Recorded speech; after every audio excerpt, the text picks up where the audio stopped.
Should we do altar calls? Has the invitation stayed past its welcome? Find out next on the DudeFax podcast. Welcome to the DudeFax podcast. We're four guys, a church planner in the Pacific Northwest, an Army chaplain, an equity plan management analyst, and a connections pastor, whatever that is. In the past, we all served in youth ministry together. In the present, we create weekly podcast episodes dealing with ministry, church life, and pop culture. And in the future, well, we're going to be the cool granddad that tells his grandkids to pull his finger. If you love Jesus, Java, and corny jokes, you're going to fit right in. So sit back, relax, grab a cup of joe, and enjoy this week's episode of the DudeFax podcast. I was waiting on your lights to twinkle again. It takes so long to...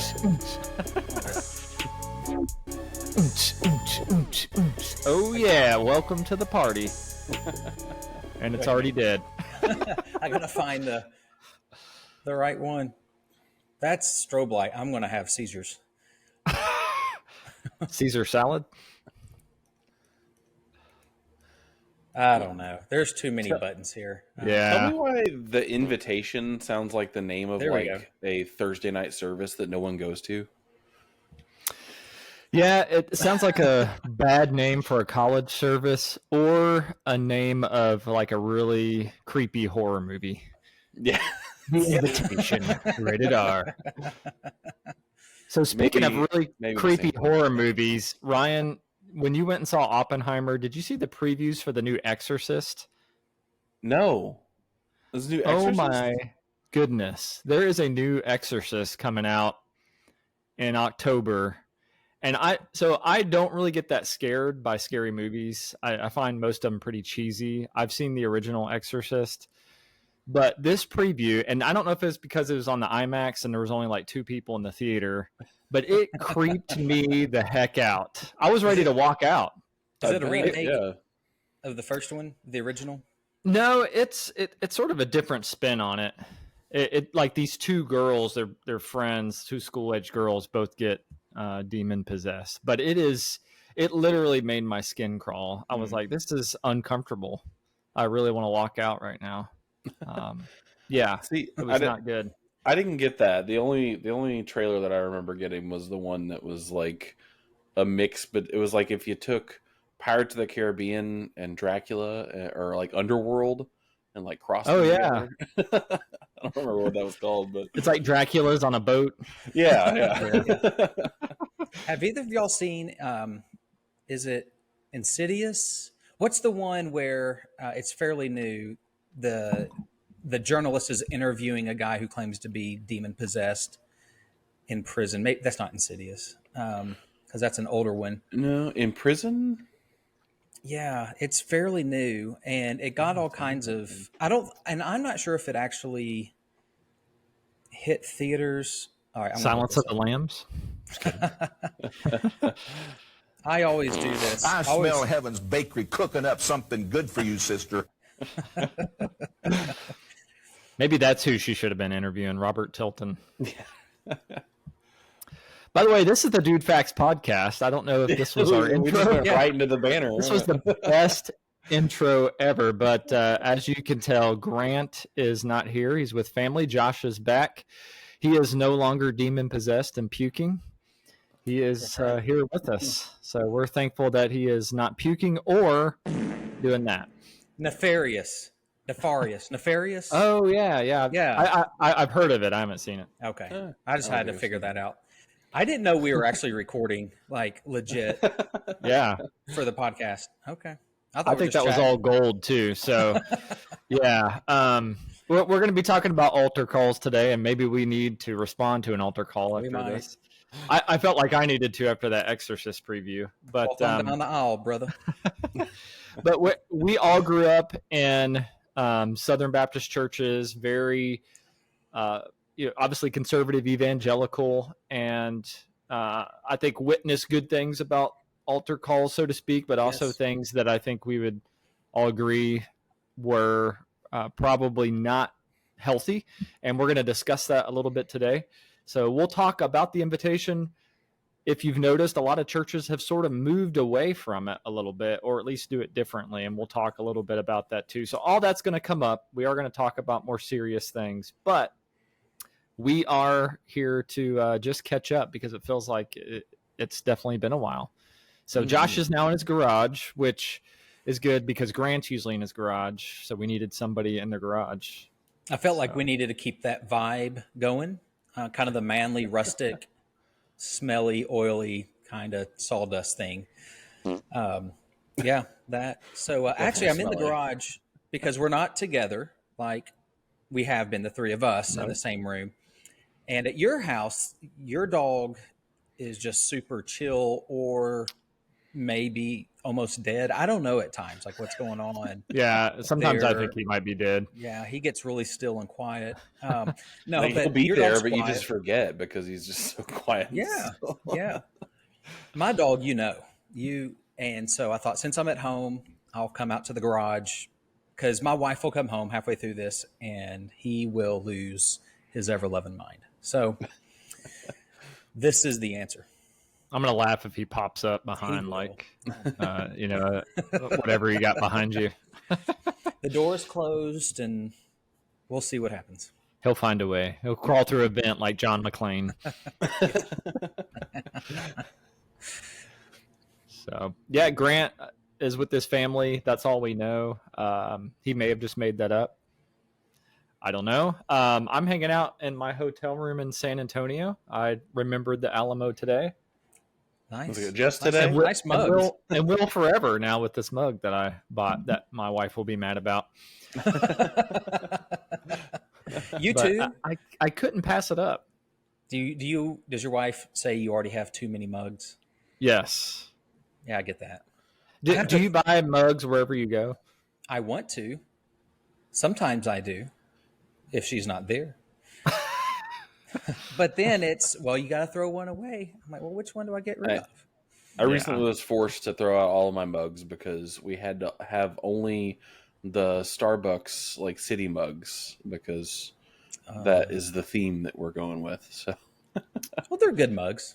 Yeah, they are. They're fine.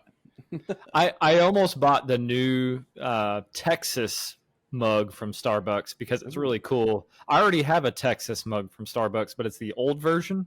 But now they have a new version. But I thought my wife will really be mad if I do that because it's just basically the same thing except newer and different. Kind of like the iPhone 14, like the exact same thing as the 13, just no island, right? Yes, pretty much. I also bought this today. I'm not going to try these on the show because I have other plans for them, but these are bacon and cheese crickets. Yeah. I actually bought these at the Alamo, by the way. Yeah, that sounds about right. Is that what? They're sold right next to the Davy Crockett raccoon skin hats. Yep. I think Davy Crockett, Santa Ana, they were all snacking on these. I was wondering if that's what they were living on was bacon and wait, bacon and what? What's the other flavor in that? Bacon and cheese. Bacon and cheese. I could see them roasting those up on the skillet. Oh yeah. Adding a little bacon grease, powdered cheese. There is one in here that I'm pretty sure I was telling Ryan I think is pregnant. So that's like I don't know how many babies they have, but I mean that could be like 300 for one. Yeah. I guarantee you could list that for sale on eBay and make a killing. Yep. Pregnant cricket. Just the one cricket. It also looks like it has the face of the Virgin Mary in its belly. So Yeah, you gotta get the Catholic Church to verify that though. Yep.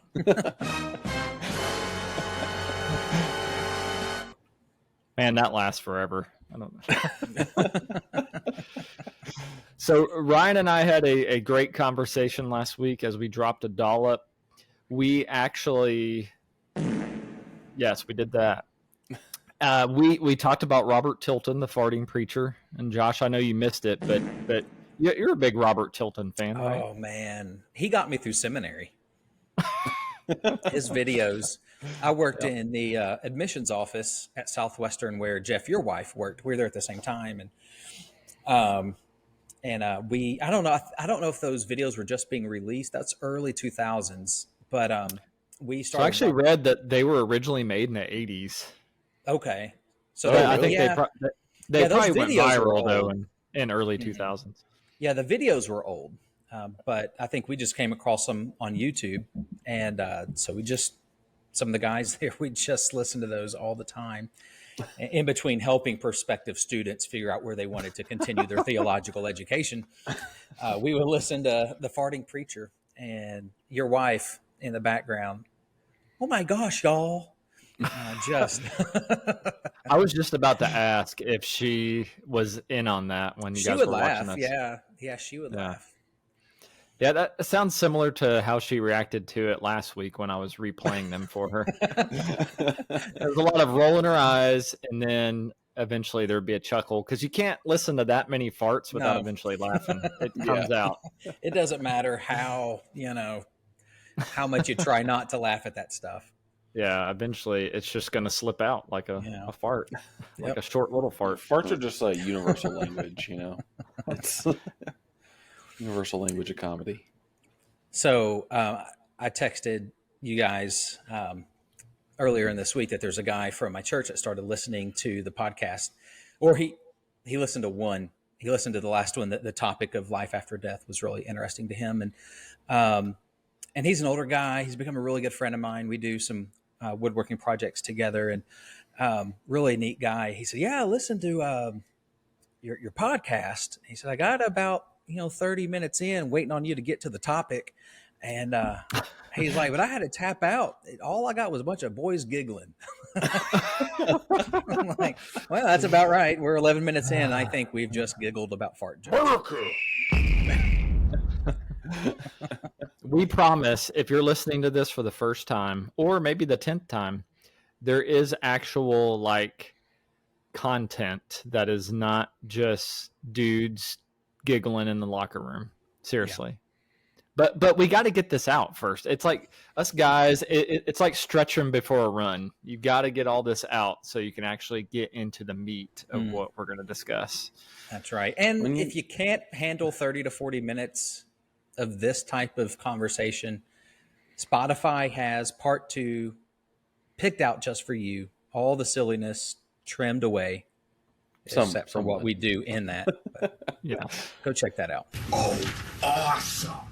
And exactly. Kevin likes it. If you need something to help lull you to sleep, nothing like listening to a bunch of boys giggling. I'm at least glad that we have one person who I know appreciates it. So thank you, David, for always listening and giggling along with us. So speaking of people responding to the show, Ryan, I think we got a lot of feedback this week, which is good. Yeah. So what kind of comments we got going? So last week we talked a lot about ways to pronounce certain types of words, and we got a lot of feedback on that. We also got some just people being aggressive about the women's soccer team for some reason. I don't know.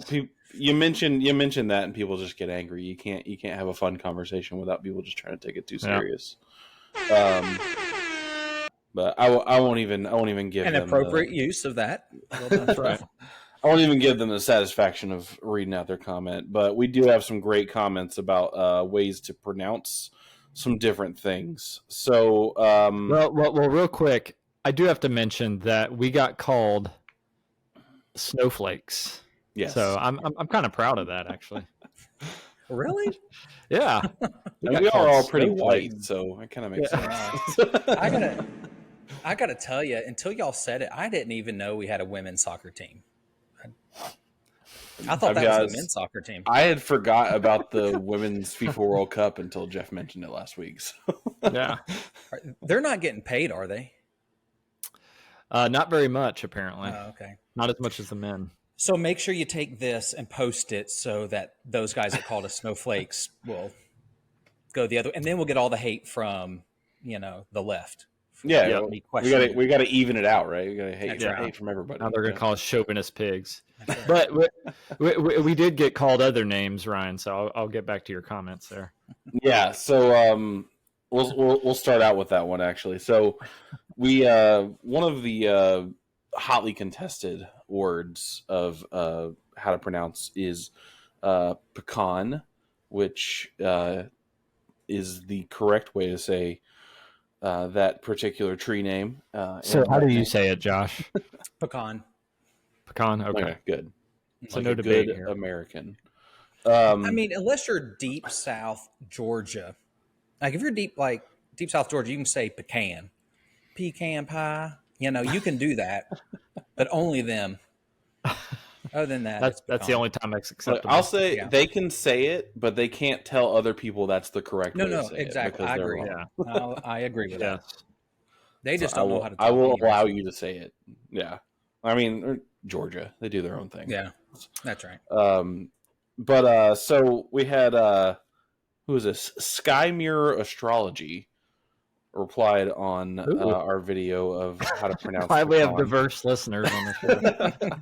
This is on our TikTok. Those are the people we attract. So Astronomers. they said because the South is more traditional.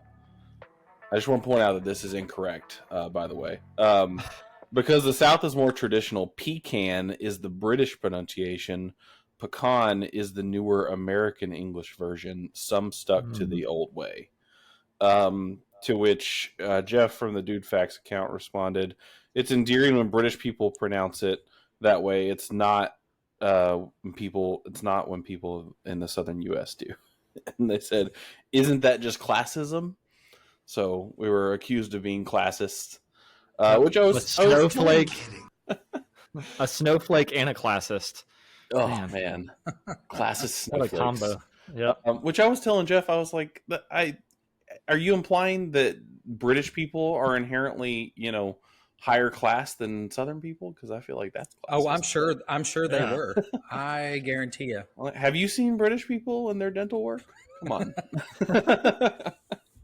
Let me just say this: just call us a bunch of classist snowflakes, Yeah, and that's our podcast. that could be our new I tagline. mean, that's- DudeFax. It sums it up. Classist snowflakes. Classless snowflakes.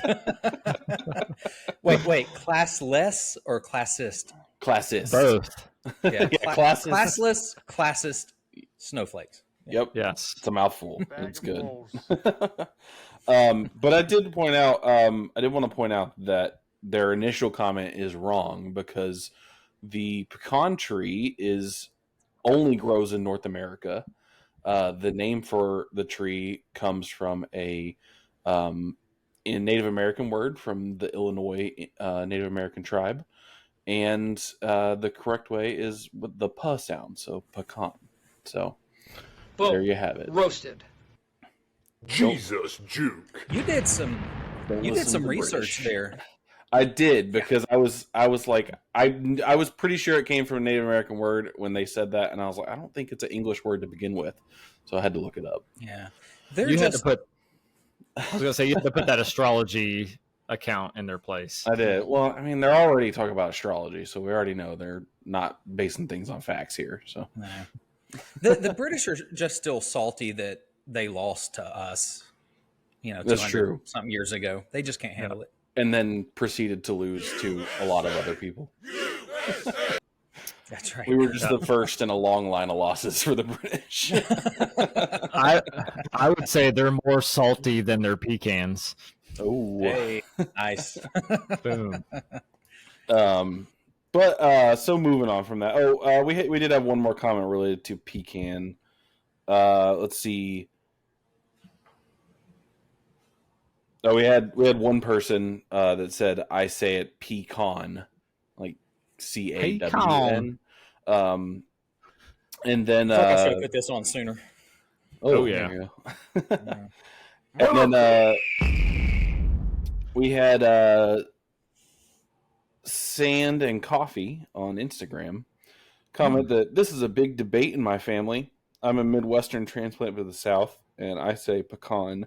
My wife is a longtime Southerner, and she says pecan.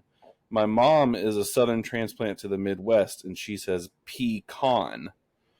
To this day, we all maintain that we are saying it correctly. Well, I just want to point out that you are saying it correctly. Your wife and mother are both saying it different versions of incorrect. And I'm also hoping that there's not sand in his coffee. Yeah, Yeah. That would be bad. that's At just least- not right. Hopefully, you're running that through a filter. That's not good for your teeth. You don't want your teeth to end up looking like you're British. That's what the British are drinking. That's what I was. Don't you go Man, dying on me. I can't wait for some of the comments on this. Yeah, because I feel like we're getting more British listeners, or at least I hope we Apparently. are. We have Hey, if we- expanded across the If pond. we get British people in the comments, that's the quickest way to get Americans to unite is British people talking trash. Because you'll get people from all walks of American life coming around being like, "Hey, shut your mouth, shut your poorly dentist mouth." Anyways, That needs to be a quote that we take out right there. Let's go ahead and mark that clip. doesn't even not even a correct usage of that word, but it's okay. So the other hotly contested item was the pronunciation of the abbreviation for graphics interchange format, which some people pronounce GIF. By some people, I mean wrong people, and then correct people, superior people, pronounce it as GIF. So, Once again, Josh, what's your take on that? I say GIF. I know it's GIF, but that's too hard to say. I'm not saying it. GIF just rolls off a lot easier. GIF rolls off easier? Yeah, GIF. GIF. GIF. It's a lot harder. Hey, share that GIF. Hey, share that G's GIF. aggressive There's with you. more. Yeah, it's an aggressive G. GIF. That was I'm not actually my asking nickname people in for middle peanut school. butter. I don't know if you Aggressive guys know that. G or Aggressive G was my nickname in middle school. okay. Aggressive G. I wanted to make sure it wasn't GIF. Yep. You rolled up on your bicycle listening to Nate Dogg and Regulate. That's Warren right. G. That's right. Yeah. So we had Tyler, loyal listener Tyler. Yeah, Tyler. And, sometimes guest said, "Who Bag of calls it wolves. GIF?" GIF. Oh, Tyler does call it GIF. No, he said, "Who calls it GIF?" Oh, With a- Josh, with a apparently. laughy I do. emoji. Do y'all say yeah, GIF? so Josh does. Yeah. And in your head, you think GIF, and in normal conversation, you're like, I saw an amazing GIF. You say that? Yeah. Weirdos. See, I think it's the opposite of what you said, though. I think it actually is GIF, according to the guy Yeah. that created it. Yeah. But I'm here to tell you that he is wrong. It is GIF. Well, because graphics is a hard G, Yeah. an aggressive G. And GIF is peanut butter. Look, I mean, if we start saying things are correct because that's the way the creator of them did it, then we gotta start looking at Star Wars Episode 2 and thinking that that's a well written movie. Yeah. Yeah. Sorry, George. Which is, a weird way of using a G, George. So, yeah. It's not Well, yeah. Gorge. Or you got people that their name is Jeff, but it's spelled like GEOFF. Yeah, that is messed up. Yeah, it's, I always think of the Jeff Moore. giraffe from Toys R Us. I always pronounce it when I'm reading it in my head. I say Geoff, and I'm like, hey, Joffrey. Geoff. I think British people do that, so that's something else they do. so would it be GIF? Yeah. GIF? Geoff. Well, there's the guy gotta be from a what's the name of the show? I'm drawing a blank. Game of Thrones, Joffrey. Yeah, but I think his Yeah. name is it spelled with a G? I thought it was like JOFF, but maybe. Oh, maybe it is. I don't know. It I always just pictured it as G, like the way you spelled Jeffrey in British. that might be, but that might just be because they speak in British accents on the show. So who knows? Joffrey. I was gonna say GIF is also what, like if I order Chinese food and they ask for my name, I say Jeff. They're like, okay, GIF. So So, Let's ahead. see. Oh, I was also gonna read our last comment that I wanted to read. So, Josh, do you say when you want a drink at a restaurant?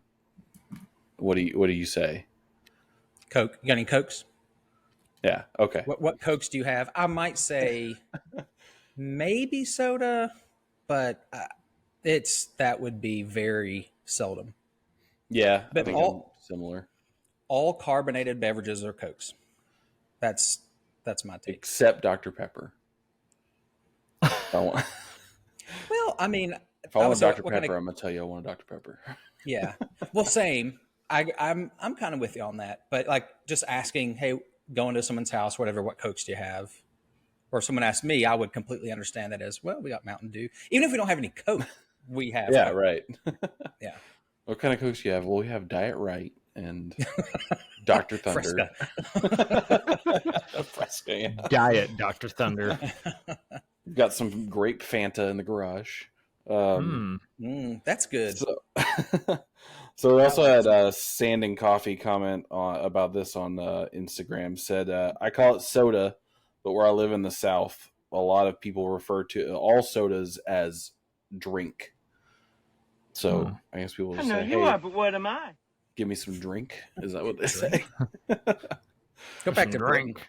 But I don't know. Yeah. I don't know where in the South people are saying that, but yeah. I mean, if you say "give me some drink" in the South, it's something a little harder than a soft drink. Yeah, you're getting moonshine.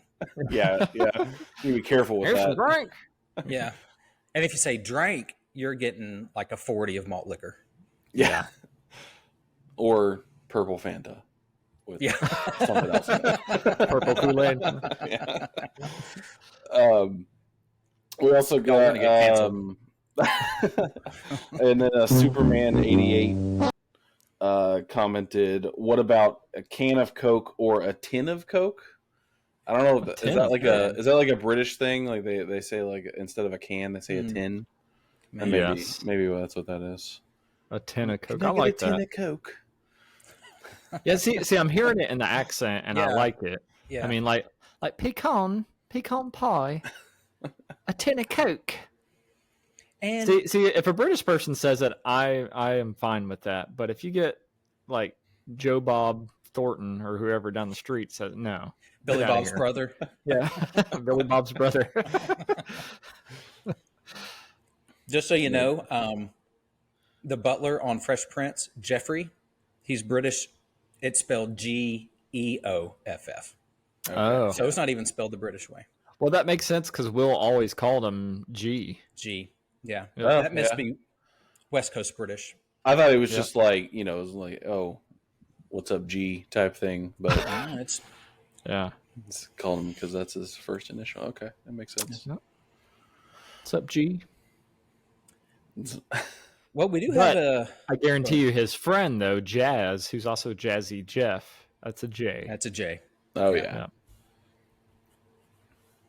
We have a well-rounded international, maybe not listener base, but commenter base, which is I think we do. That's pretty cool. We're reaching. We got astrologists. We got people from the UK. We got people from the Midwest/South. I mean, we got we're really reaching demographics.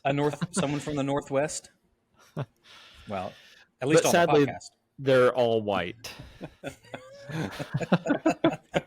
If you're not white and you listen to this, just comment your ethnicity, please. Let us know. We need that. Seiko's like, well, I don't even know if Seiko is. I don't know his ethnicity.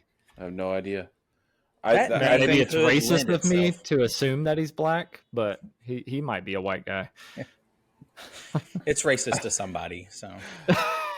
I think it's probably not good to assume somebody's race based off of text comments on TikTok. Or their name. That probably is racist. I don't know. I just want people to comment because I want to get some diversity up in here. I feel like we're a little too white, a little too pale in here. Yeah. All these classist, classless snowflakes. Yep.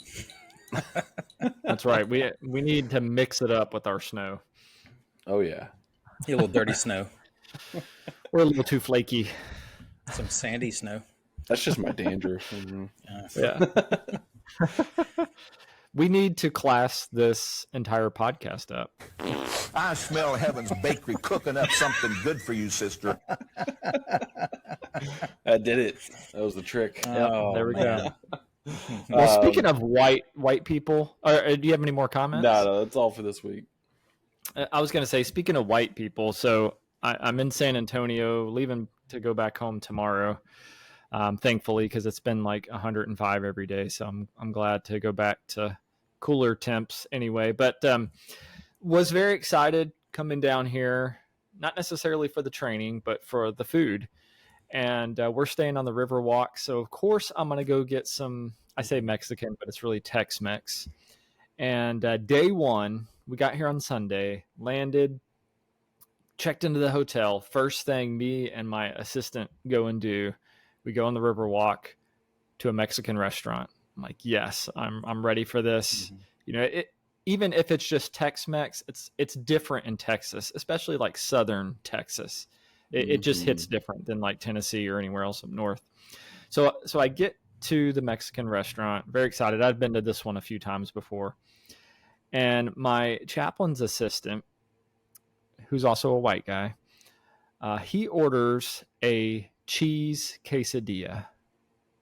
And when the waitress walked away, and she's dressed in like authentic like Mexican garb, it looks like it's like an authentic Mexican restaurant, even though I know it's Americanized. But he orders a cheese quesadilla, and I just looked at him and I said, "That is like the whitest order ever." And he tried to argue me that it was not, but it made me think, what are the whitest things that we order at Mexican restaurants? So I have a top 5 of the whitest things that white people order at Mexican restaurants. And I had to do a little research on this to see what was out on the interwebs. And there's a lot of information. Honestly, there's way more than 5, but I tried to narrow it down to 5. So I don't have any like background music or sound effects. So feel free to play whatever you want to on this, but I'm just going to jump right into it. Anything we play would probably be offensive anyways. So Well, before you do, I just have the sense that I'm going to feel attacked in this top 5. We probably will all be attacked in this. So just get ready. And then after the list, I want to hear what you guys think as far as your 5 or at least your whitest dishes. But anyway, number 5, and this one surprised me. This one is this is something I order quite frequently. And as I was reading and doing my research, it became aware to me that this is a very American white thing to order. And that is the classic burrito. So burrito is a very white thing to order. Apparently, real Mexicans don't even really eat burritos. They eat something similar, but it's nowhere near what we've done with the burritos. And by the way, I didn't know this. Did you know that burritos means little donkeys? That makes sense. Yeah. I mean, burros. So burritos. So it probably came from like a white guy ordering, saying, "Can you just put all this stuff and wrap it up for me to go like a wrap?" And they're like, "That guy's a jackass." And then it becomes donkey, and then it is that. And he was probably short. He was like 5'2". So he's a little donkey. Yeah. He's a burrito. That's definitely how it came to be. The cook's like, "I have an idea. Get money from white guys." it does make sense though, because I don't think I've ever seen a burrito outside of America. So I think it totally makes sense. I'm really sad because I love burritos. They're delicious. I mean, one of my favorite foods, but it is, I guess, a very white thing to order. So you tell me, when I go to Qdoba, that is not authentic? Or Think Chipotle. about burritos. Yeah, Chipotle, come on. Taco Bell's been lying to me for years. Yeah, come on, Taco Bell. Price is wrong. All right, number 4, and this is one that came from our discussion because we talked about this, as we were talking about what we're going to do on the podcast. This is something I also order, but it is pollo con queso. Yep. So, which is chicken with cheese. Yes. Or pollo loco, which is the crazy chicken. Or, as a lot of white people might say it, polo loco. Polo con queso. Yeah, I'll take the polo con queso. I know plenty of people that'll just order. They're just like, "Can I get some chicken, cheese, and rice?" Yeah. What is that? The Polo Loco? Well, as soon as you texted that you were going to do this, that was my immediate thought was Yes. pollo con queso. But it's so good. I love it. It is. I It get is it really quite good. often. Yeah. And you can't get some other cheese on something. It's gonna be good. Mhm. Oh yeah. That was so that particular dish is one that being a native Texan, I had never seen that dish at a Mexican restaurant until I moved to Tennessee, and then come to find out it is like the southern Mexican standard dish. Yeah. Everyone Yep. eats it. So instead of the- Tex-Mex, it's it's Tennessee Mex, Salmex. Salmex. South Mex, Salmex. Redneck Mix. Yes. Yeah, it is delicious. And I'm here for it. But it's extra white if you order the mild queso. So if you get mild queso on it, yeah, totally a white dish. Yeah. But yeah, it is good. All right, so this number 3, in honor of Zach, my chaplain assistant, good dude, but he ordered the cheese quesadilla, and that's got to be number 3 on the list. I That's mean, a kid's menu item at a Mexican restaurant. Yeah. it is. Yeah, that's something my son would have ordered when he was 3. Mm-hmm. Yeah, I was going to say, not only is it white, it's like elementary school white kid. Yeah. White. It's white enough. I'm pretty sure they sell that as like a kid's menu item at the Olive Garden. Wow. I go for Italian and get the cheese quesadilla. That's really white. Oh yeah. They probably have it in a McDonald's Happy Meal by now. Yeah. Actually, I went to Dairy Queen one time and got a quesadilla, and it was one of the worst experiences of my life. That just sounds like a bad idea. Oh, it was a terrible idea. I'm pretty certain Cookout has cheese quesadilla as a side you can Oh get. yeah. I Which, do. by the way, can we just take a moment to appreciate the wonderful idea that Cookout is? That you can get a burger and your sides can be a cheese quesadilla and a hot dog. I mean, Yes. Praise. thank you, Jesus. I agree. And onion rings. I mean, Yeah. you can't beat that. That With is a a big old meal right milkshake. there. Yeah. Yeah. Mm. Yeah. That deserves a. America. Yes, it does. That's the way we roll. Out of By the way, restaurant. This isn't an item on the list, but let me tell you a true story about this is an example of white people ordering Mexican dishes. And my wife will probably laugh for me sharing this story, but she will confirm its validity. But when we first got married, we went to a Chili's, which is not a Mexican restaurant, but it has dishes that are sort of in that Tex-Mex flair. Southwest inspired. Yeah, Southwest inspired. There you go. But she had never had fajitas, and there was a big promotional sign on the table for fajitas, and she pointed at that and she said, "That looks really good." And the waiter came over and asked if we knew what we wanted, and she said, "Yeah." She was like, "What exactly are fajitas?" And I just rolled. Watch your language in front Oh, of the sorry. lady, punk. I had that on loop. So still to this day, I don't let her live that down. She does know it's fajitas now, but yeah, she thought the J was fully pronounced, like Fajitas. Jif. Does he also Vaginas. say jalapeno? I wish. That would have been even better.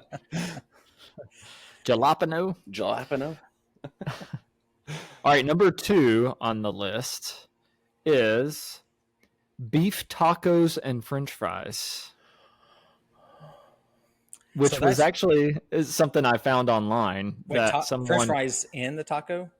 no, just as a Or side. just a side? Okay. Yeah. There was I guess a person, a Mexican person online who was talking about stuff that white people order, and he said that when white people order beef tacos and French fries quite a bit, he said that's a very white thing to order. That must be like a British white person thing to order, because they eat French fries with everything. Yeah. So even like maybe Chinese food for some reason. Well, I got to say I've never heard of it, but Get in my belly! I'd eat it. Yeah, sounds good. I have had a burrito with French fries in it. It's pretty good. Yeah. Ooh, Yeah, that actually sounds really good. that'd be really good. Mhm. Well, Taco Bell has the one with like the spicy potatoes in it in the burrito. Mm. So Potato, French they're fries, just basically the same thing. Yeah. By the way, are you here to tell me that Taco John's potato olays are not Mexican? Because those are awesome. I think Taco John's is the only restaurant that I could think could possibly be less authentic Mexican food than Taco Bell. I mean, the name John is in not Taco Juan, not Taco Pedro, Taco John. Welcome to Taco Jonathan. I mean, just Somebody should open up Taco Juan next to a Taco John's. Yeah. I think that's Papa John's rebellious son just decided to open up. I don't like pizza, Dad. Yeah. I'm going to do Taco John's. my whole life you've said I'm going to take over the family business. Well, I don't know how to finish that. Ole. Taco John. He just says that as he walks out the door. Puts on a sombrero. Let me tell you, John, those potato olays, perfect. You're nailing it. Those are delicious. Yeah. So keep those coming, and I'll keep showing up and paying $7 for a tub of them. They're great. Goes great with a burrito. Speaking of doing central things with our mouths, I mean, those potato those olays. potatoes are good. Yeah, I think it's the salt they put on them. That's the only thing I can think of. Yeah. Salt makes most things good. Oh yeah. By the way, there was a place right down the street from our hotel. So I'm in downtown San Antonio, and they advertise coffee and tacos, which I don't know if that would be a good combination or not. Not an hour or two later. No. I love both of them, but I don't know about together. If it was like Puerto Rican coffee, a little cafe con leche, and then a taco, I'd do that. I don't know. Then I'd regret it. Much like Oppenheimer, which we talked about you watching earlier. I feel like that's ingredients for a bomb. Yes. A gut bomb. Yeah. And you would think that the bomb has gone off, but it would surprise you, and it would be silent at first, and then it would just boom explode. Yeah, that's a good Oppenheimer joke. Speaking of Puerto Rican coffee, have y'all been to the new coffee place downtown? Yeah, That's like right across from Black Horse. They've got really like legit Puerto Rican coffee. they have this one that they make that actually has like cheese like melted in. That's in the coffee? delicious. Yeah. Do they serve it with Oreos? No. They're missing out. The coffee, it's got like, because it's made with like sweetened condensed milk, and they also like melt cheese into it, and so it's got like this like sweet salty flavor to it. Apparently, it's like really popular in a lot of Spanish speaking countries. Ooh, I'm going to try that. yeah. I know what I'm doing when I get back. Yeah. All right, the number one item Oh yeah, we're doing a top 5 here. on the number one item that white people order at Mexican restaurants is chicken nuggets. I was almost gonna say hamburger. And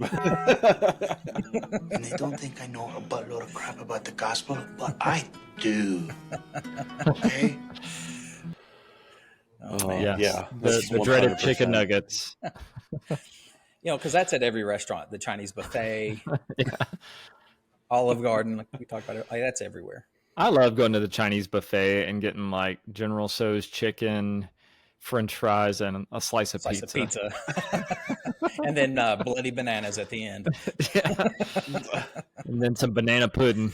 What's an American Chinese buffet is just like abomination combination of foods. Like It's like an international something buffet. that shouldn't exist. It's like a more classy international Golden Corral. That's all it is. Yeah, but it's one of those things you really want to go to. You just don't want anyone to see you there. Yeah. Hide in the You go back there booth. wearing like a hoodie, sunglasses, Yeah. and a hat, and Yeah. don't look at me. Well, that's good. the top 5. And we are going to soon transition to the portion that this guy from your church, Josh, I think wants to listen to, and maybe a few others. So Hopefully, if you he just stuck with skipped us- this one and like just listens to the second portion. Yeah. I mean, but great discussion though about things that are international, the way things are pronounced, things that white people do that annoy people at Mexican restaurants, and everything else in between. But we want to invite you to listen to our conversation on invitation. So stick around, and we will discuss. We'll probably still have some jokes thrown in there, but have more serious discussion next on the DudeFax podcast.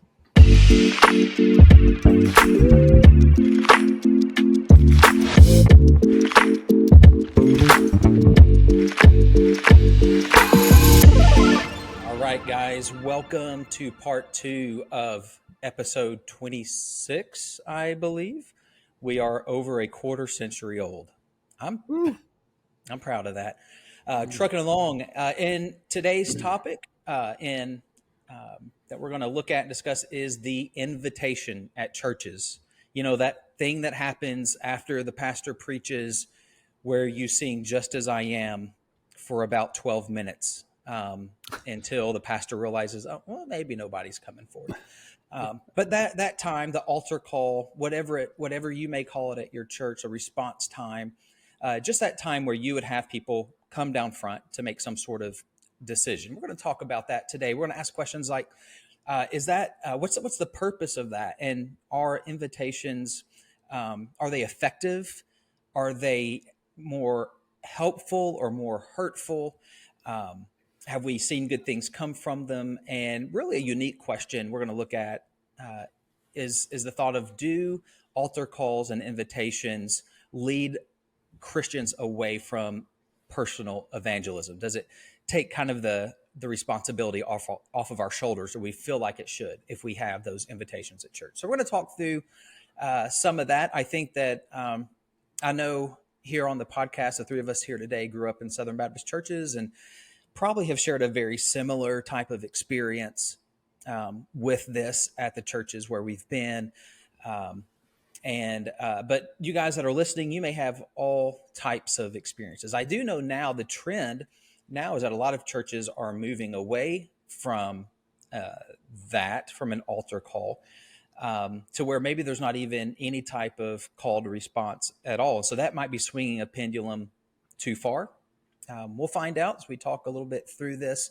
So we're glad you've joined us. If you have any questions as you're hearing stuff or comments, go ahead and leave those there. If you're watching on YouTube, if you're listening on Spotify, when you're done, make sure you leave some thoughts on the YouTube video. We'd love to respond to those. So, all right, guys. So talking about the invitation, the altar call, I do have a question for you guys. Have y'all ever responded to an invitation at a church service? Like you were there maybe as a kid, teenager, adult, pastor's preaching, and then he gives a couple of things to respond to. He's like, come down front if you want to pray with someone or make a certain decision. Have you guys ever done that? Several times as a kid and young teenager, which actually we can get into later, but really stems to some of my issues with altar calls. But yeah, definitely a few times. Yeah, I would say I had some experiences, I think primarily as a teenager, responding during altar calls, not any decisions, which is typically what we call it, being made, but more of like praying and really wrestling with some things. They were typically things that got me thinking. But when I became a Christian, I had already talked to my parents and really had them sit down with me and talk about what it meant to be a Christian, and had asked some questions and really prayed to receive Christ before I ever walked an aisle. But to make that announcement in front of the church, which was typical in a lot of Southern Baptist churches, then next Sunday after I had really made that decision, I did walk an aisle and make that public, and let the church know that I wanted to be baptized. So if anything, yes, responded to an altar call, but never in a way where I sort of made a decision in the moment. But as a youth pastor, and obviously somebody who grew up in the church, saw a lot of people do that. Yeah, that's my experience as well. Of course, grew up in a church where that was a standard. Every service would have that. Sunday morning, Sunday night, you always had it. And I thought at that time, okay, this is an important part. This is just a normal part of what we do as a church. Is that we have this time, but there are very few times I saw anybody actually respond. I mean, it might be like hit or miss, but I don't really remember people responding. But I'm like you. I never went up to make a decision. I did, go up to pray, things like that. The most memorable one was after Disciple Now, Jeff, that you and I were a part of. I think my sophomore year, your junior year, at the church where we were in youth group, and I had surrendered, embraced, accepted, whatever the call to ministry, just kind of making that commitment. Like, I think that's what I'm supposed to do, not having any idea what that meant. But I think all the students that made decisions of some sort at Disciple Now kind of all went down together. And then since then, I don't think I've ever done that until just the last couple of years, that I went down a couple times at a church we were attending just to have someone pray for me. But yeah, that's been mine. And Ryan, your response, I think, is really interesting, because I think that is kind of what is going to drive a lot of our conversation tonight, or maybe people that go down often, depending on the reason why. And so I'm going to look forward to hearing that from you. So are you guys at churches now that do an altar call or an invitation like that? The church I primarily go to, and I help preach at some chapels on post as well, but a lot of Army chapels do not do a traditional altar call. It's more of whoever's preaching may say, hey, if you have questions, need prayer, come see me after the service. And that's typically the way I do it when I'm preaching now. But the church that I go to outside of that, they do a song at the end. They do have pastors, but the pastors are in the back, and they do offer, hey, if you need prayer, need to come speak to a pastor, we'll be in the back. But they also put up a slide on the screen that has a phone number that you can text and say, if you want to text a prayer request or have questions about what we talk about Jesus or anything, feel free to text this number. And so they sort of do an invitation, not like we used to do it. It's more of a worship time to sort of close out the service, but they do offer a way for people to respond if something's, speaking to them in that moment after the message. So sort of, but not the same. I play bass in a lot of different worship groups from time to time, just because of being in Clarksville as long as I have. I have people that ask me to come help out pretty often. So I go to different churches, and it's been kind of a mix. So, some churches will be like, Jeff described, where it's just like, hey, we got people in the back. If you want to talk to somebody, go find somebody, that type of thing. There's a church that I regularly play at where they just kind of do more what I'm typically used to growing up in like Southern Baptist church, where it's like, come down, pray. If you have any questions, you can come ask the pastor type thing.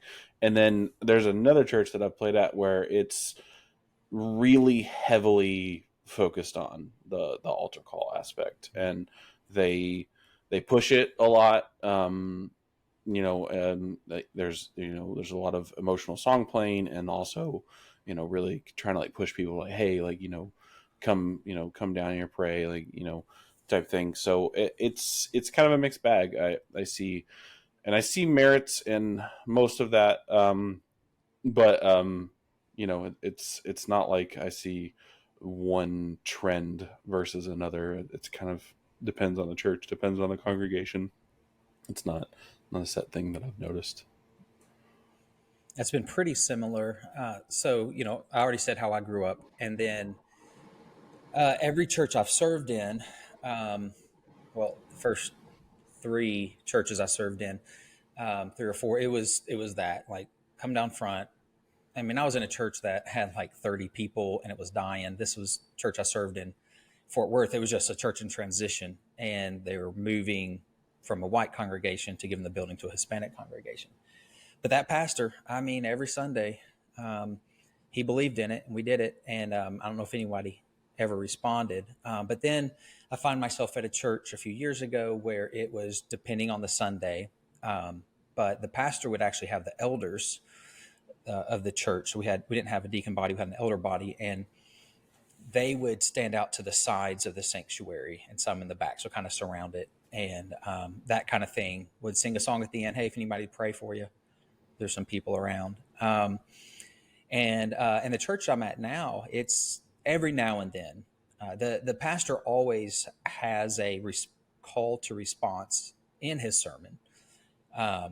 And he'll say like, hey, as we're singing, if you need to talk to Jesus, do that, whatever it is.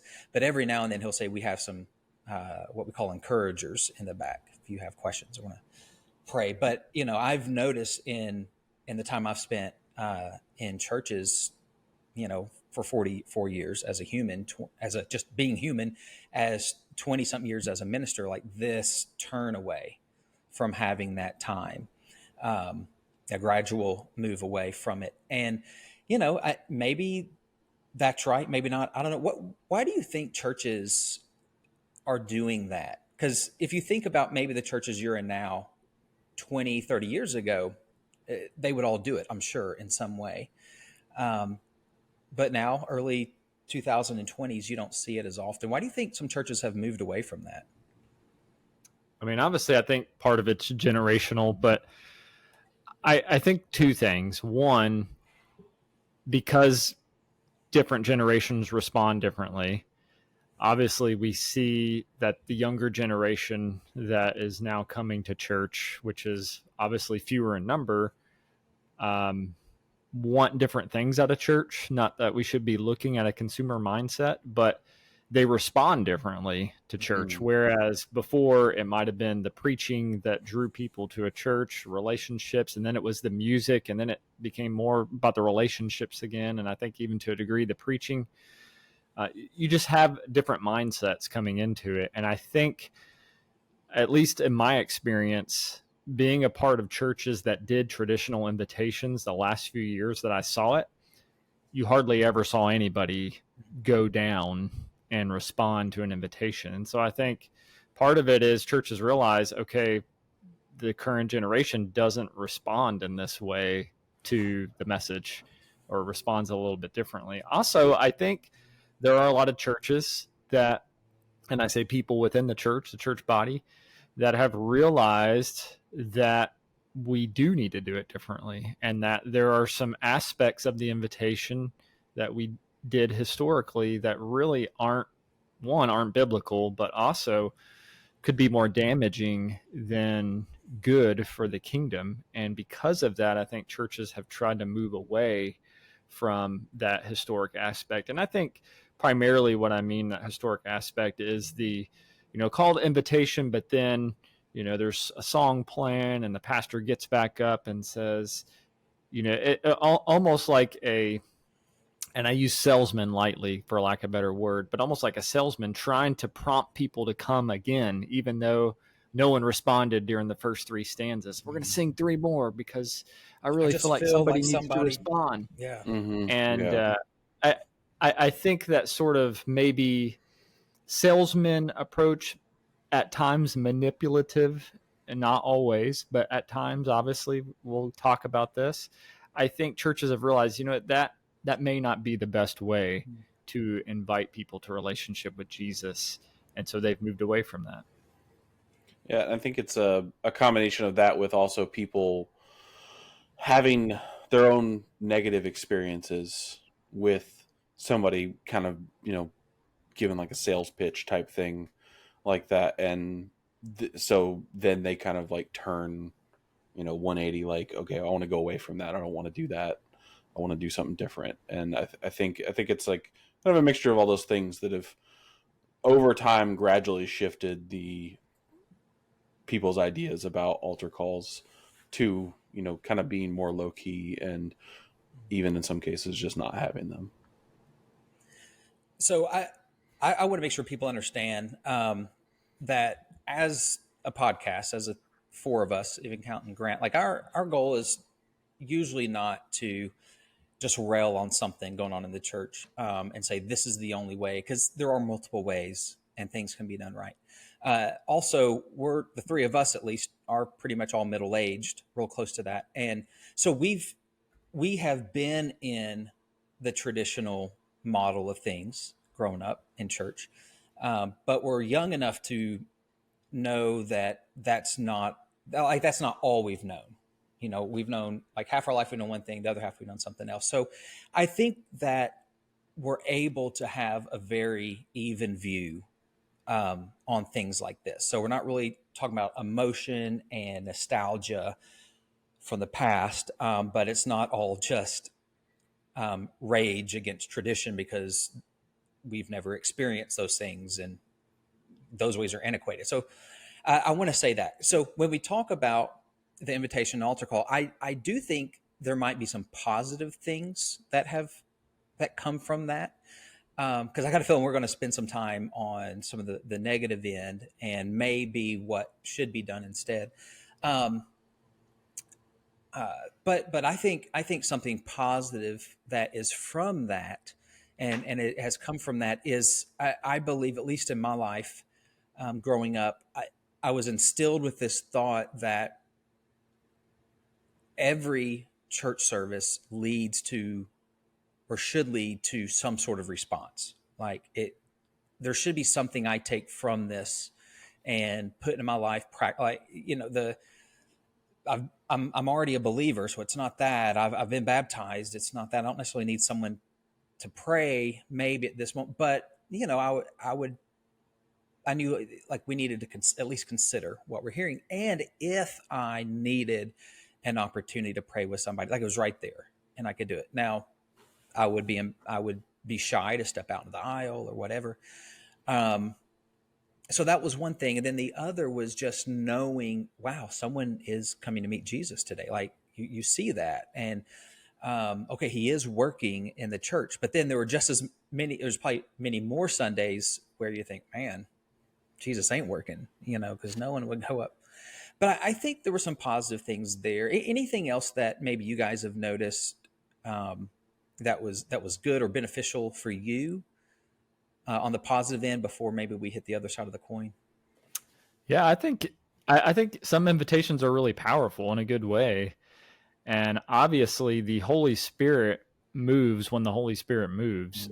Holy Spirit's always moving. And so I absolutely think it's legitimate that the Holy Spirit moves during a message. A messenger of God is bringing his truth and speaking it to those who would listen. And the Holy Spirit moves in those moments and touches hearts and prompts people to respond and to make decisions. And the good thing about the invitation is it gave people an opportunity to respond in that moment, especially for those who are feeling the prompting and moving of the Holy Spirit.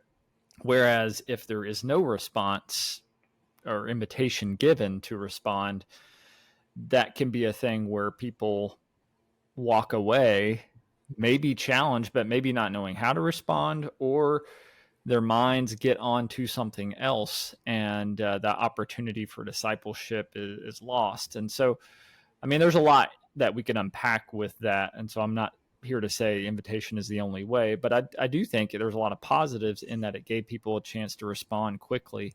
And then the other thing I would say is I was a part of the Billy Graham Crusades when I was in seminary, and I remember standing on the field, Dallas Cowboys Stadium, standing on the field and being one of the counselors there and watching Billy Graham give the invitation and seeing people respond. And I met with people. I remember the first guy I ever met with, he was a guy from Waxahachie, Texas, and I never even heard of Waxahachie. It's the first time I'd ever heard the name of that town. And ironically, my daughter would be born there a few years later. But this guy came down, and I remember the conversation very clearly to this day. The Lord was clearly working in his life. It wasn't an emotional response. He generally knew that he was walking a path of his own and needed Jesus in his life. And so, there's some good and bad there. And I think people can get caught up in the emotion and the crowd and respond because of that rather than the Holy Spirit's prompting. But I've seen a lot of good come of it. So I'm not one of those that would say throw the baby out with the bathwater. But I do think, obviously, there's some things we do need to think about and maybe rethink. Yeah, and I think I've had experiences, especially as I've gotten older, where if I'm going through a particularly rough time in life, it's given me an opportunity, even if I don't, come down and speak to someone during the altar call, it gives me the opportunity and also puts in my mind like, hey, go find this person after the service and like talk to them. And it kind of brings back around. It's like, there are people here for you and that you can talk to. I think that's definitely a big positive that's been for me.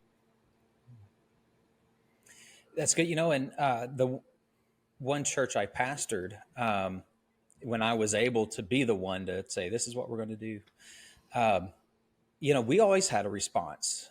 It wasn't a come down front, but we would go from sermon into song, but I would say, hey, there's going to be a couple of us in the back. If you need anybody to pray with, if you have any questions or whatever. And, every now and then someone would respond, but I've had that feeling like it's good to have something like that.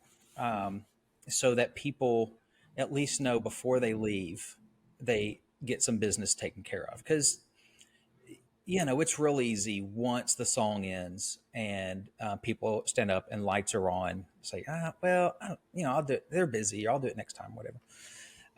So yeah, that whole idea, I think we would all agree. Yeah, there's positive to it.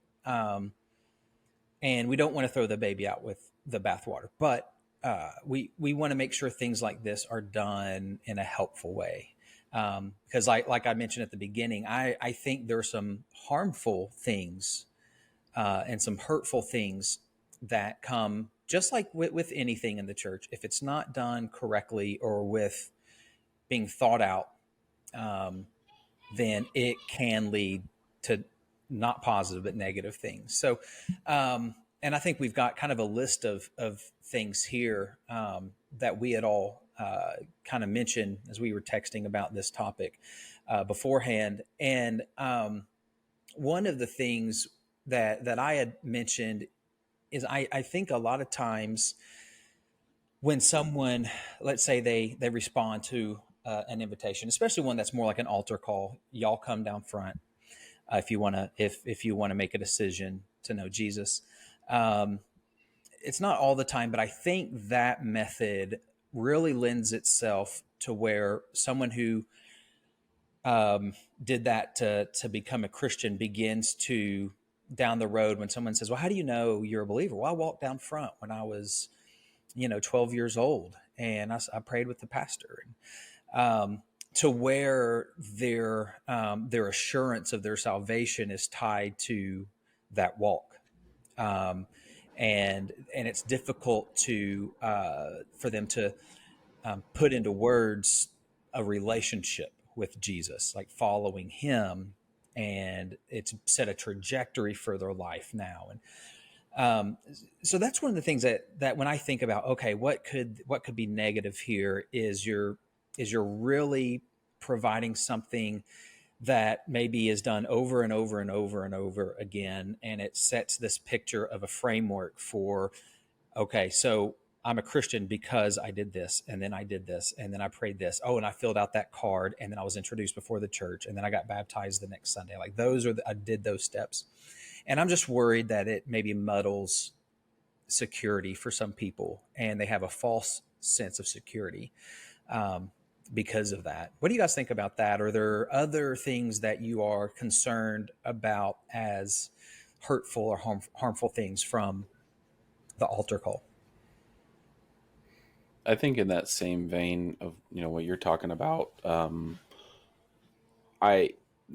my personal experience, I mentioned earlier that I have take a little bit of issue with altar calls. I don't hate them and want to get rid of them by any means, but the way that we've historically done them a lot in the past, I feel like we focus so much on the coming down and coming down front, talking to the pastor, doing something, and then after that it's just kind of left, and there's not a lot of follow up. There's so much focus put on the front end, but not on meeting with people and kind of really talking through what a decision like that would mean for someone. And not to say that that's been the experience 100%. I've been a part of churches and events where they do a really good job of follow through and following up later on different things. But from my personal experience, especially when I was young, after I kind of did that for the first time as in 7-8-year-old, however old I was, there was several times after that from like 10, 11, 12 that anytime I was at a event or sometimes at church, I would just feel like, hey, I need to be going down there, and there's something wrong with me if I'm not going down there. So I would go down and they'd be like, oh, well, do you want to, are you trying to, you want to talk to somebody about asking Christ in your life type thing? And I would say no. And then they would just kind of pray with me and then leave it at that. Nobody was like really taking me aside and doing that follow through discipleship that I felt like, and I feel like that was really missing a lot early on in my teen years. And then, it got better. I had better experiences, and I had people that came through and finally provided that for me. But I feel like the church as a whole and the culture, I feel like, put so much focus on that front end that it sometimes can be detrimental to somebody's spiritual walk going forward. Yeah, and I concur, Ryan. I think it's the way the church has done it and the focus that the church has had when it comes to the invitation, because really the idea of invitation is biblical in the sense that Jesus invited people to follow him. I mean, Jesus says in Matthew 11, "Come to me, all who are weary and heavy laden, and I will give you rest." Jesus, in the calling his disciples, said, "Follow me." And you see Peter after the day of Pentecost, and Peter's up preaching and giving this message. He says, "Repent and be baptized." So he's calling people to action, an invitation. And so those things are biblical in the sense of a messenger of God, particular Jesus, but then also messengers of Jesus, God's messengers, calling people to respond. But one, the way that we as a church have done it and the way that we have placed such an emphasis on that moment, I think has been harmful. And some of it you guys have already said, but I agree. One, we put a lot of we craft it so specifically that it lends to a lot of emotionalism, just like a camp where you take kids away from their phones and TV and their friends, and you get all this music and they're on fire for Jesus. And then when they get back home, they're no longer on fire for Jesus. Well, it's because, they get caught up in it. And now I don't want to discount all that, because I think some of that is real, but there's an emotionalism, and that can lead to false salvations because it really sort of puts the onus more on the individual as far as what they do for their salvation, rather than the fact that Jesus is the one who saves us. It's Jesus's performance on the cross. It's nothing that we do.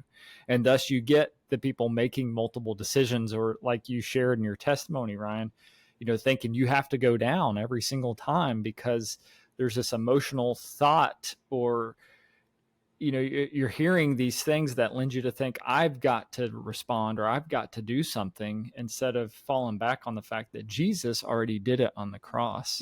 And if I trust that, then I've got salvation, and there's nothing else I have to do to earn this. I mean, there's nothing I can do to earn it.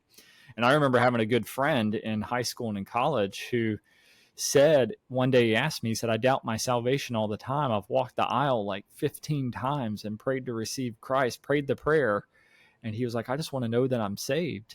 And I felt so sorry for him, because he was looking at it as though it's his performance in which leads to salvation. And it's not. And I think we're going to talk more about this too. I think in a way it can sort of maybe subconsciously or maybe directly lead us to sort of not feel the weight or responsibility of personal evangelism, because we think, hey, I can invite a friend to church, I can invite a friend to this disciple now or youth camp, and that'll get them saved. That's my role in it, rather than listening to God and maybe discovering that God, the Holy Spirit, is placing it on your heart to share with them how to get saved, the gospel, your story, how Jesus saved you.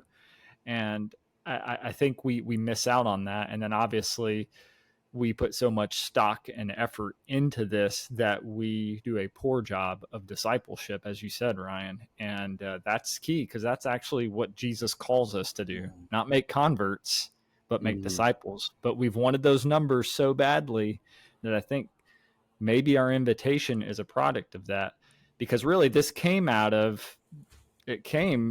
popular during the Billy Graham crusades, where all the numbers of people were walking down. And that's not unheard of, because the day of Pentecost, Peter preaches and thousands of people are saved. But I think people tried to replicate that. Well, let's do what Billy Graham did. Let's offer the same invitation, and tried to build up numbers that way of people that are saved and baptized. But Jesus is clear in his instruction: go and make disciples. He'll make the converts. And part of that is us and our personal evangelism. But our job really is to teach them how to be a follower of Christ. Jesus is going to be the one that draws them in and saves them. Yeah, I think you both have hit on something extremely important, that we lack a lot of times, and this is not just churches who do invitations, but we lack in some of the things that we're called to do. And so, Ryan, your experience was the discipleship end, the follow-up end, that you had people there ready to pray with you and maybe lead you to understand who Jesus is, but then not that follow-up, which a lot of churches really struggle with, that because it's work and it takes time. And then I think you do also have the churches that are like, we are all about discipleship, and they've got great things going, but there's not an easy on-ramp, I guess, into understanding who Jesus is, or making that decision to follow him. So we can end in both places. But Jeff, you bring up that point of, does it hinder our personal evangelism? And a thought that came into my mind when you were talking about that was, I wonder if there are people that assume not just that, so I bring people to church for them to be led to Jesus.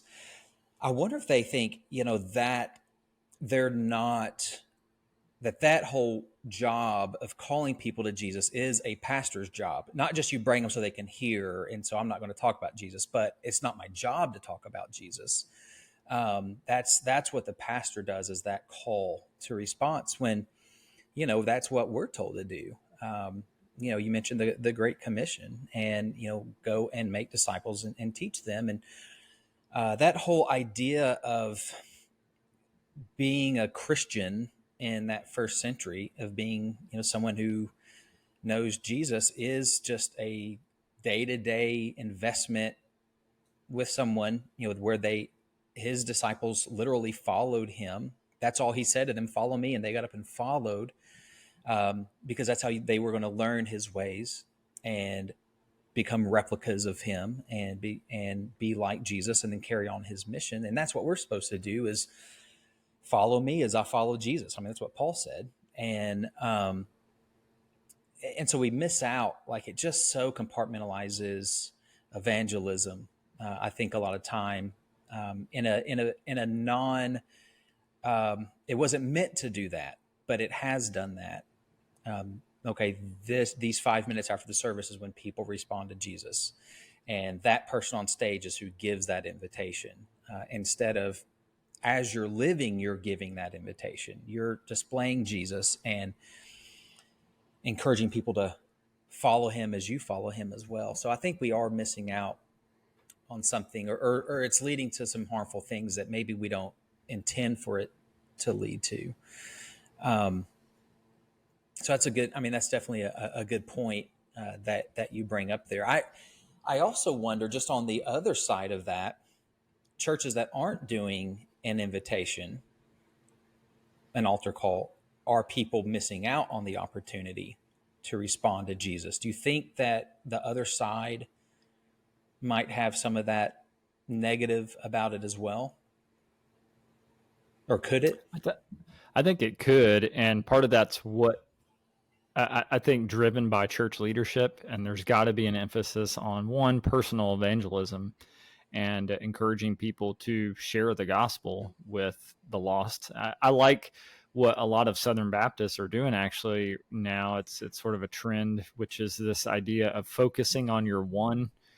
And granted, you could have more than one, but there's this idea of, hey, there should be somebody in your life that God has placed on your heart to pray for, to share the gospel with, to engage in those conversations, and organically and naturally, not in a way that feels forced or, is some type of sales pitch. But, I think that there's got to be an emphasis from the pulpit, from the church leadership, and it's got to be bought into.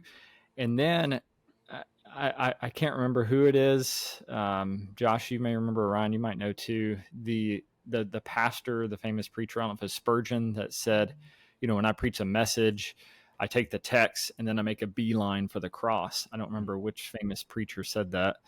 But anyway, I've always had that quote in my mind as I preach too, is that, yes, I want to be faithful to the text, but also what's the central idea of the entire Bible? Well, it's God's redemption plan for mankind, and that's got to be made known. And so I think as those who are in the pulpit are teaching and preaching God's word, there's got to be a presentation of the gospel so that people know this is my response to this message ultimately. As he's preaching on whatever topic, if it's topical, or whatever scripture, if it's more text by text, verse by verse, exegetical, as he's preaching, what's the takeaway? What am I doing with this? Well, ultimately it starts with that relationship with Jesus. And so I think there's got to be an emphasis on that, because if you're just preaching, hey, here's 8 ways to have a great week according to scripture, well, you're really missing out on the key ingredient, which is, first and foremost, it's having Christ in your life and then going from there.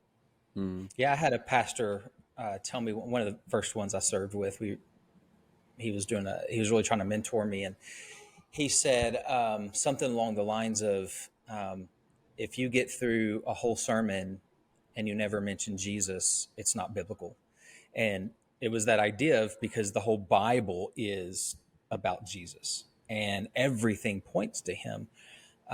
So you should always be able to run to the gospel, run to the cross. And that's impacted me as well. And if you're doing that, then every sermon should give people opportunity to respond to what they've heard in some way. Like there's got to be a way to do it that opens those opportunities for people to respond to Jesus, to,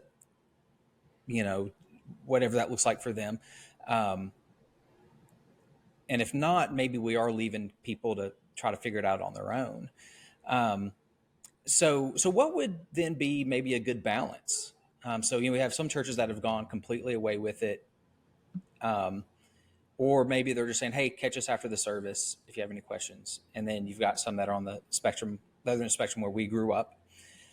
Where do we find a good balance there that gives those opportunities, but still keeps the believer feeling their responsibility to evangelize, and but doesn't lead to maybe someone tying their salvation to walking an aisle? Is there a way we can find a balance there? I think there's I definitely think there is, but you don't you don't want to throw it out completely, because even aside from as an evangelistic tool, an invitation or an altar call can serve important functions in the church. It can make your church seem less closed off to not only prospective, new believers, but also people who maybe already be a believer and they're new to the area and they're just looking for a place to plug in.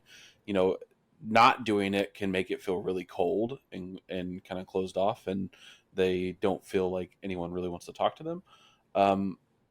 And then I think you also have to watch out for the other side of it. You don't want it to be too much of a show. So I think focusing on making it about response and not about doing something in front of people is a good way to kind of mitigate a lot of those things, and also to not make people feel that it is in place of their own personal responsibility to share the gospel.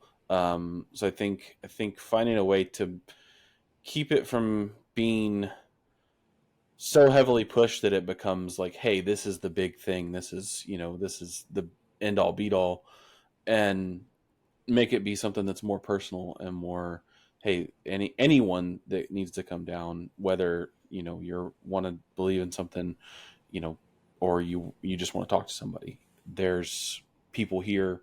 It's open. You want it to feel inviting, but you also don't want to pump it up to where it's this big kind of production thing to make people feel like it's more important than it is. Yeah, and I think too that God's calling on a pastor or church leader obviously is to be faithful, to be his messenger, and to boldly proclaim the gospel. But also, I think God gives us the tools and equips pastors and leaders to be able to do that in a creative way.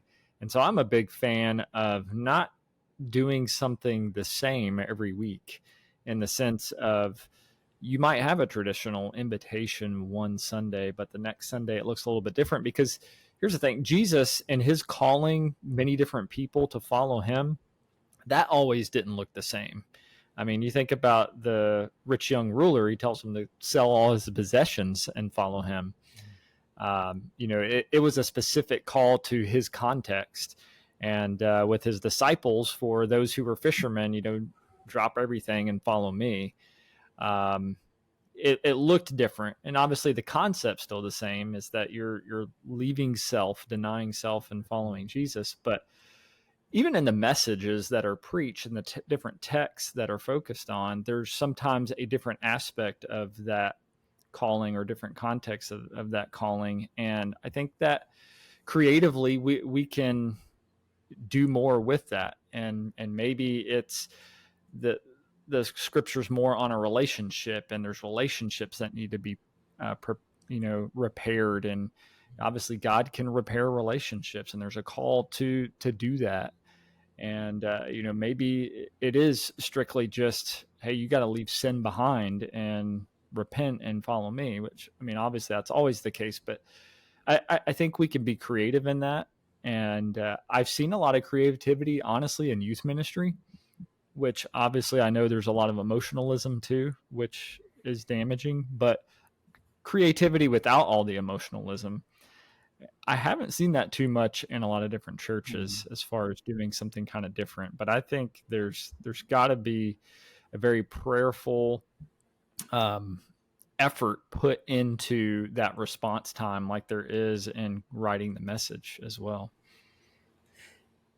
So I think that's all great, and it's good stuff for definitely church leaders to think through and to consider what's the absolute best way we can do this. Are we doing it in a way that is beneficial? Should we consider something different, change up? I hope that any ministry leader that listens to this will understand just the importance of anything we do, evaluating it, making sure it is a clear path to knowing who Jesus is. But I think the majority of our listeners are probably people who have no say in how their church does that, right? So from that end, from a congregant, how can they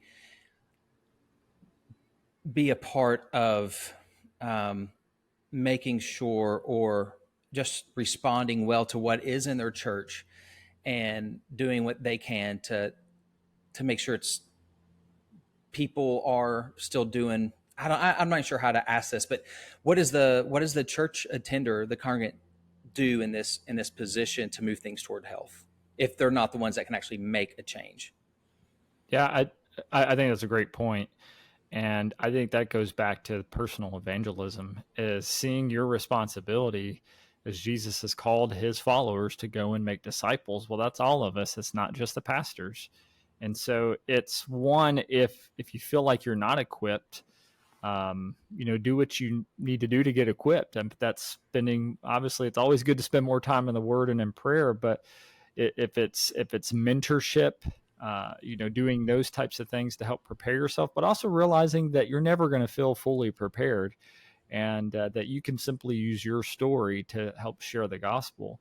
But I think that personal evangelism is where that's at, because if there's a coworker that needs Jesus, you can call that coworker to respond after a conversation at lunch. It's not going to look like a traditional invitation at a church. Or if it's somebody that you're talking to about their marriage problems, you can call that person to respond as you're praying for that person, and specifically relating it to how God can help repair that relationship in their marriage. And so I think those things come more naturally than we think, but also obviously through the prompting of the Holy Spirit. But oftentimes I think our people don't feel equipped to do it. And so that's why oftentimes they're like, I'm going to shy away from this. The pastor's got it. And I think too, just having a mentality of not viewing the invitation as a passive thing that you're just there and a part of, but also being kind of vigilant and seeing like, hey, I saw this person go back and speak to somebody. I saw this person was up down front, praying at the, the altar, whatever. You can go talk to those people, and you don't have to go up and ask them about what they, what they went down for, or, what they were talking about with the pastor or what. Just go and make a connection after this, after service. If you see them out, whatever, just go make that initial connection, because that establishing that first is going to lead into more. And you can be there for people, whether they're new and you've never seen them at your service before, or whether they're, they've been there for years and, they might just be having a tough time and need somebody. Establishing that first contact is going to lead you further down that road. That's good stuff. And I would just offer this encouragement that if you're attending one of those churches where the pastor, where just that invitation goes on and it feels like he's just waiting or hoping someone, and he adds more, just take one for the team, walk down yourself, beginning of the first verse, so we can all get to lunch sooner. Really appreciate it. All right. Good Titans stuff, guys. In 10 minutes. That's right. Let's do it. I'm glad I go to a church now that the late service starts at 10:30, ends at 11:30. And man, we can still have people respond and I can get home before kickoff. Football season is coming. It is. It's right around the corner. Got you covered. That's right. So thanks for sticking with us and listening. I hope this time was encouraging for you and gives you some ways to either be more focused in sharing your faith and evangelism and loving people, or in how you can be praying for your church and their leadership as well. So we want to go ahead and get wrapped up here. Make sure you leave comments, like, share. We're on YouTube, Spotify, Google. You're on one of those platforms right now. And share with other people if these podcasts are helpful or fun, you enjoy them, and help us continue to get the word out. Any final thoughts from you guys? I would say if you're going to a church where the invitation involves the pastor slapping you on the head and people spazzing out, that might be a cause for you to walk out the door and go to a different church. Also, be wary if right. snakes are involved. Yes, especially poisonous ones. That's Yes. right. That's right. And if your pastor never says this, I smell heaven's bakery cooking up something good for you, sister. then you need to go to a new church as well. All right, Yes. We're out. We love you guys, and we will see you next week.